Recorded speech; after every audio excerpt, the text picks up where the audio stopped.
करिश्मा, रेशमा और मनीषा 3 बहनें हैं। उनका एक भाई भी है, मयंक। मयंक अपनी बहनों को बहुत प्यार करता है, लेकिन मयंक की पत्नी सविता इस मामले में मयंक से बिल्कुल ही अलग है। वो अपनी ननदों का जितना बुरा कर सकती है उतना बुरा करती ही रहती है और अपनी ननदों पर हुक्म भी चलाती है। करिश्मा, करिश्मा, तुमने अभी तक नाश्ता नहीं बनाया? तुम्हारे भैया को ऑफिस जाने में देर हो रही है। हाँ भाभी, बस अभी बनाती हूँ। करिश्मा, तुम ये ढीलापन छोड़ दो। कल को पराये घर जाना है। वहाँ अगर तुम इस तरह से काम करोगी तो लोग क्या कहेंगे कि माँ ने और भाभी ने कुछ सिखाया नहीं। और तुम्हारी दोनों बहनें कहाँ हैं? अब रेशमा मार्केट गई है और मनीषा सो रही है। क्या? सुबह के 8 बज रहे हैं और ये महारानी अभी भी सो रही है? ये कहते हुए सविता अपनी सास दुर्गा देवी के पास जाती है। माँ जी, देख रही हो अपनी बेटियों के तौर तरीके? क्या हुआ बहू, सुबह सुबह क्या कर दिया मेरी बेटियों ने? अरे एक तो अभी अभी उठकर किचन में गई है, दूसरी सुबह सुबह बाहर चली गई और तीसरी अभी तक सो रही है। क्या करूं मैं इन तीनों का, मैं तो परेशान हो गई हूँ। जा जाकर उठा उसे और रेशमा से मैं बात करती हूँ।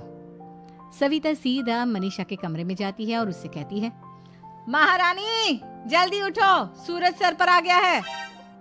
भाभी थोड़ी देर और सोने दो ना, मैं रात को लेट सोई थी। वो क्या ना, यूनिट टेस्ट चल रहे हैं। शराफत से उठती है या नहीं, या फिर पानी की भरी बाल्टी डालूं तेरे ऊपर? नहीं नहीं भाभी, मुझे बिस्तर में नहीं नहाना, उठती हूँ मैं। मनीषा जल्दी से उठकर बाथरूम में चली जाती है। सभी आराम से बैठकर नाश्ता कर रहे होते कि तभी रेशमा बाजार से हाथ में सामान लिए आ जाती है। रेशमा को देखते ही सविता उस पर बरस पड़ती है। लो, आ गई महारानी। ऐसा भी क्या सामान लाना था जो सुबह आंख मलते ही बाजार की तरफ रवाना हो गई? भाभी, कल आप ही तो चीख रही थी कि घर का सारा सामान मुझे ही लाना पड़ता है, घर में किसी को भी किसी काम से कोई लेना देना नहीं है। अब मैं बाजार जाकर सामान ले आई तो आपको इस बात से भी तकलीफ हो रही है? देख रही हो माँ जी, अपनी बेटी की जुबान कैंची से भी तेज चलती है। और मयंक, आप तो कुछ कहेंगे नहीं अपनी लाडली बहन को? रेशमा, अपनी भाभी से ऐसे बात नहीं करते। चलो माफी मांगो। भैया, मैं क्यों माफी मांगू? आप भाभी से बोलिए ना कि हम पर कम हुक्म चलाया करे। हम इस घर की बेटियां हैं और आपकी पत्नी की ननद है, नौकरानी नहीं। लो कर लो बात। इनकी भलाई के लिए कुछ भी बोलो तो इन्हें बुरा लग जाता है। इस घर में यही इज्जत है मेरी। देख लो माँ जी, आपकी बेटी किस लहजे में मुझसे बात कर रही है। सविता वहां से चली जाती है। मयंक को बहुत गुस्सा आता है, वो भी वहां से चला जाता है। फिर करिश्मा रेशमा को समझाती है। रेशमा, तुम्हें भाभी से माफी मांग लेनी चाहिए थी ना। लेकिन दीदी, मैंने कुछ किया ही नहीं, तो मैं माफी क्यों मांगू? हाँ करिश्मा दीदी, रेशमा दीदी जैसे ही घर में आई भाभी ही उन पर चिल्ला रही थी। हाँ, मैं मानती हूँ कि गलती भाभी की थी। मैं तो इसलिए बोल रही हूँ कि भाभी ने माँ को तो पूरी तरह अपने वश में कर लिया है। वो हमारी बात सुनती ही नहीं। मयंक भैया हमारे लिए हमेशा खड़े रहते हैं, इसलिए उनकी बात का मान तो तुम्हें रखना चाहिए था ना। कोई फायदा नहीं दीदी, कुछ दिनों की बात और है, भाभी उन्हें भी हमारे खिलाफ भड़का देंगी। फिर वो भी माँ की तरह हमारी किसी बात का विश्वास नहीं करेंगे। इसी तरह सविता अपनी तीनों ननदों को किसी न किसी बात पर परेशान करती रहती थी। एक दिन मयंक अपनी तीनों बहनों के लिए गिफ्ट लाया। क्या रेशमा, ये तुम्हारे लिए हार का सेट। रेशमा, तुम्हारे लिए सुंदर सी ड्रेस। और मनीषा, तुम्हें किताबें पसंद है ना, तुम्हारे लिए किताबें लाया हूँ।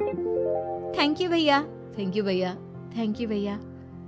करिश्मा, तुम्हारा नेकलेस कितना सुंदर है। ये भैया कहाँ से ले आए होंगे?